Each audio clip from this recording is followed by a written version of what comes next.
ಕುತ್ಕೊಳ್ಳಿ. 50 ಅಂತ ಹೇಳಿ ಕುತ್ಕೊಳ್ಳ. 50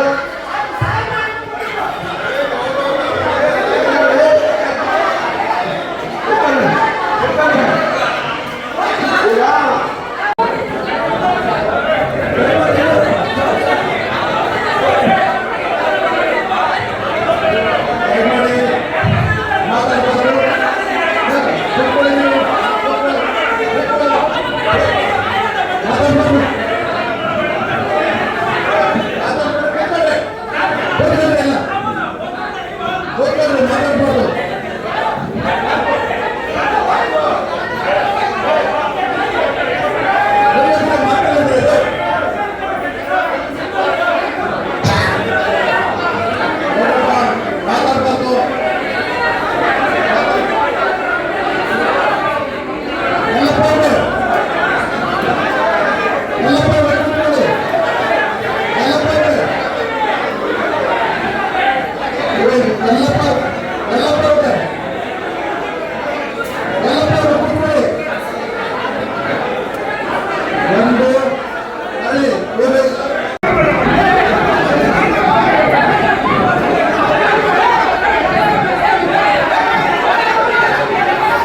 ಈ ಕೊರಚ ಕೊರಮ ಸಮುದಾಯದವರು ನೀವು ಇಲ್ಲಿ ಪ್ರತಿಭಟನೆ ಮಾಡ್ತಾ ಇದ್ದೀರಿ.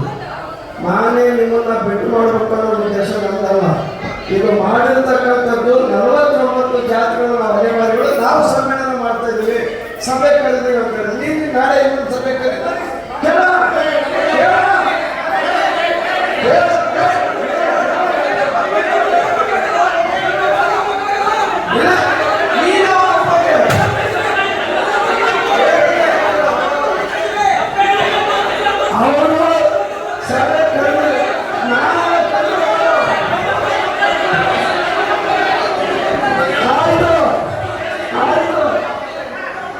ಸ್ವಲ್ಪ ಕೇಳಲ್ಲ, ಕೇಳಲ್ಲ ಕೇಳ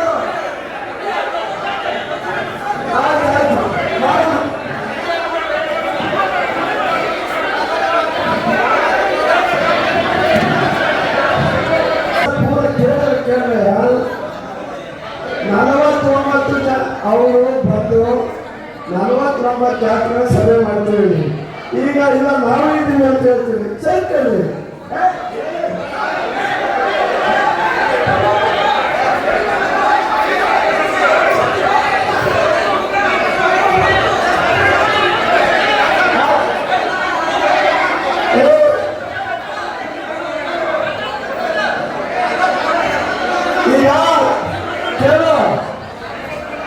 ಈಗ ನಾನೇನು ಹೇಳಿದೆ ಆಯ್ತು ಕೇಳಲಿ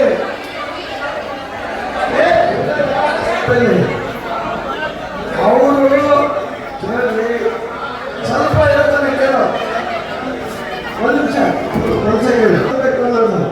ಅಲ್ವಾ ನಿಮ್ಮನ್ನು ಸೆಷನ್ ಮಾಡಿಲ್ಲ ಬಿಡಿ ಎಲ್ಲರೂ ಸೆಷನ್ ಮಾಡಿದ್ರೆ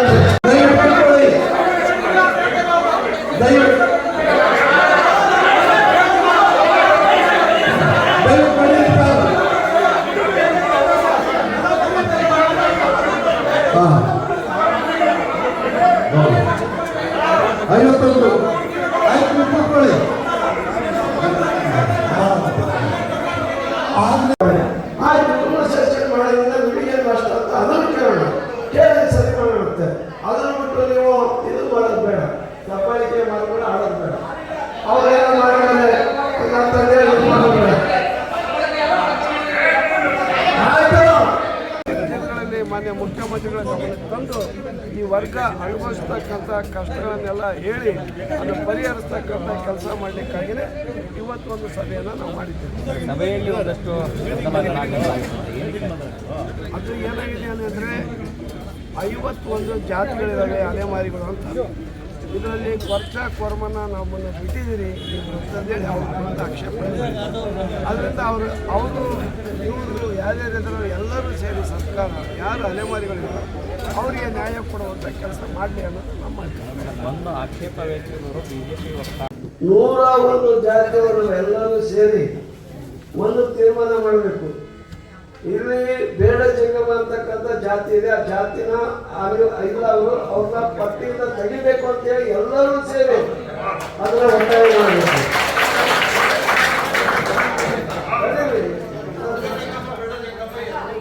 ಸೊ ಬೇಡ ಜಂಗಮ ತೆಗೆದಾಯ್ತಪ್ಪ, ಏನು ಬುಡಗ ಜಂಗಮ ಇರುತ್ತೆ, ಬೇಡ ಜಂಗಮ ತೆಗಿಬೇಕು ಸಿದ್ಧೋತ್ಕೃಷ್ಟಿಂದ. ಆಮೇಲೆ ಆದಿ ಕರ್ನಾಟಕ, ಆದಿ ದ್ರಾವಿಡ ಅಂತಕ್ಕಂಥ ಅವು ಕೂಡ ತುಂಬಾ ಅಪಾಯಕಾರಿ ಶಬ್ದಗಳಾಗಿರೋದು. ಅದನ್ನು ಕೂಡ ಅದ್ರ ಬಗ್ಗೆ ಯೋಚನೆ ಮಾಡಬೇಕು. ಯಾಕಂದ್ರೆ ಅವರು ನಾವು ಕರೆದಿದ್ದು 2 ಸಮುದಾಯ ಮಾಡಬೇಕು.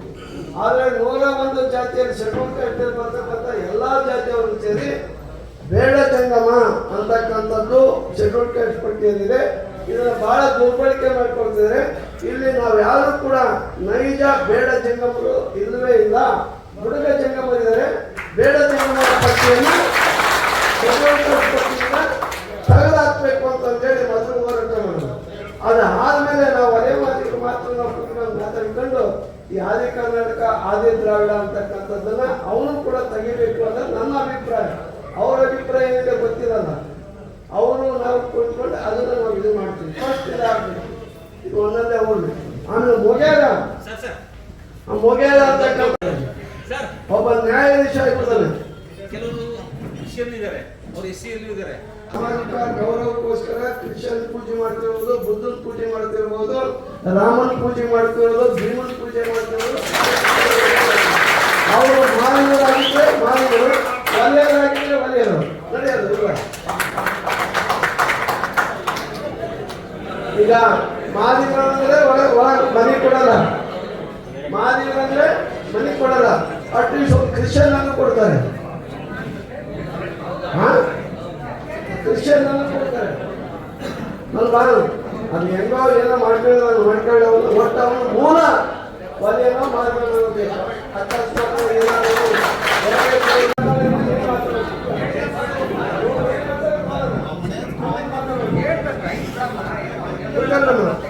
ಏನು ಎಷ್ಟಿ ಹೌದಮ್ಮ ಕುತ್ಕೊಳ್ರಿ. ಆಮೇಲೆ ಇನ್ನೊಂದಿನ ST ಯಲ್ಲಿರ್ತಕ್ಕಂಥ ಸಮುದಾಯಗಳನ್ನು ಕರಿತೀವಿ. ಇವತ್ತು SC ಮಾತ್ರ ಕರೆದಿದ್ದೀವಿ, ನೆಕ್ಸ್ಟ್ ST ಕರಿತೀವಿ. ಏನಮ್ಮ ಕುಕ್ಕ ನೀನು ಬಂದಿದೆಯಾ? ಕುತ್ಕೊಂಡು ಊಟ ಮಾಡ್ಕೊಂಡು ಹೋಗು. ಕುಕ್ಕ ನನ್ನ ತಾಯಿ ತಂದಿರೋರು ಯಾರು ಬೇರೆಯವರಲ್ಲ, ಅವರಿಗೆ ತಿಳುವಳಿಕೆ ಇಲ್ಲ, ಶಿಕ್ಷಣದ ಕೊರತೆ. ಇವತ್ತು ನೂರಾರು ವರ್ಷಗಳಿಂದ ಅವಕಾಶಗಳು ಸಿಗ್ದಲೆ, ಅಂದರೆ ಊಟ ಸಿಗ್ದಲೆ ಅಂತ ಹೇಳ್ತೀನಿ ನಾನು. ನಮ್ಮವ್ರಿಗೆ ಊಟನೂ ಇಲ್ಲ, ಊಟ ಇಲ್ಲ, ನೆಲೆ ಇಲ್ಲ, ಉದ್ಯೋಗ ಇಲ್ಲ, ಶಿಕ್ಷಣ ಇಲ್ಲ, ರಾಜಕೀಯ ಸ್ಥಾನಮಾನ ಅಂತೂ ದೂರದ ಮಾತು. ಇಂಥ ಒಂದು ಪರಿಸ್ಥಿತಿನಲ್ಲಿ ನಮ್ಮ ಮಾಜಿ ಸಚಿವರಾದಂಥ ಆಂಜನೇಯ ಸಾಹೇಬರ ನೇತೃತ್ವದಲ್ಲಿ ನಡೀತಾ ಇರ್ತಕ್ಕಂಥ ಒಳ ಮೀಸಲಾತಿಯ ಒಂದು ಹೋರಾಟದ ಸಂದರ್ಭದಲ್ಲಿ, ಅದರ ಒಂದು ವ್ಯಾಪ್ತಿನಲ್ಲಿ ನಮ್ಮ ಅಲೆಮಾರಿಗಳನ್ನು ಅವರಿಗೆ ಕೊಡ್ತಕ್ಕಂಥ ಅವಕಾಶಗಳ ಬಗ್ಗೆ ಅವರಲ್ಲಿ ಮುಖ್ಯವಾಗಿ ಚರ್ಚೆ ಮಾಡಿ ನ್ಯಾಯಬದ್ಧವಾದ ಮೀಸಲಾತಿ ವರ್ಗೀಕರಣವನ್ನು ಮಾಡಬೇಕು ಅನ್ನೋ ಉದ್ದೇಶದಿಂದ ಬಹಳ ದೂರದೃಷ್ಟಿಯಿಂದ ಇವತ್ತು ನಮ್ಮ ಆಂಜನೇಯ ಸಾಹೇಬರು ಇವತ್ತು ಸಮಸ್ತ ಅಲೆಮಾರಿಗಳನ್ನ ಕುರಿತು ಕೇಳಬೇಕು ಅಂತ ಸಭೆಯನ್ನು ಆಯೋಜನೆ ಮಾಡಿದ್ದೀವಿ. ಇದರಲ್ಲಿ ಸಣ್ಣ ಪುಟ್ಟ ಗೊಂದಲಗಳು ಅಂತಂದರೆ ತಿಳುವಳಿಕೆ ಇಲ್ಲದೆ, ನಿಯಮ ಕಾನೂನು ಗೊತ್ತಿಲ್ಲದೆ ಕೆಲವು ನಮ್ಮ ಅಲೆಮಾರಿಗಳು ಮಾಡ್ಕೊಂಡಿದ್ರು. ಅದಕ್ಕೆ ವಿಶೇಷವಾಗಿ ಬಾಬಾ ಸಾಹೇಬ್ ಅಂಬೇಡ್ಕರ್ ಅವರು ಹೇಳ್ತಾರೆ, ಇವತ್ತು ವಿದ್ಯಾವಂತ ಪ್ರಜ್ಞಾವಂತ ಉದ್ಯೋಗಸ್ಥರೇ ನಮ್ಮ ಸಮುದಾಯಕ್ಕೆ ಮಾರಕ ಆಗ್ತಾ ಇದ್ದಾರೆ ಅಂತ. ಇವತ್ತು ವಿದ್ಯಾವಂತ ಪ್ರಜ್ಞಾವಂತ ಉದ್ಯೋಗಸ್ಥ ತಿಳುವಳಿಕೆ ಇರ್ತಕ್ಕಂಥ ನಮ್ಮ ಸಮುದಾಯದ ಸಹೋದರರೇ ತಮ್ಮ ಸ್ವಾರ್ಥಕ್ಕಾಗಿ, ತಮ್ಮ ಅಸ್ತಿತ್ವಕ್ಕಾಗಿ ಒಂದೇ ಬಳ್ಳಿಯ ಹೂಗಳಂತಿರ್ತಕ್ಕಂಥ, ಒಂದೇ ತಾಯಿಯ ಮಕ್ಕಳಂತಿರ್ತಕ್ಕಂಥ 51 ಪರಿಶಿಷ್ಟ ಜಾತಿಯ ಅಲೆಮಾರಿಗಳನ್ನು ಒಡೆದು ಆಡುವ ನೀತಿಯ ಮುಖಾಂತರ ಅವರ ಒಂದು ಅಸ್ತಿತ್ವವನ್ನು, ಅವರ ಒಂದು ಸ್ವಾರ್ಥವನ್ನು ಅವರು ಸಂಪಾದನೆ ಮಾಡಿಕೊಟ್ಟಿದ್ದಾರೆ. ಆದರೆ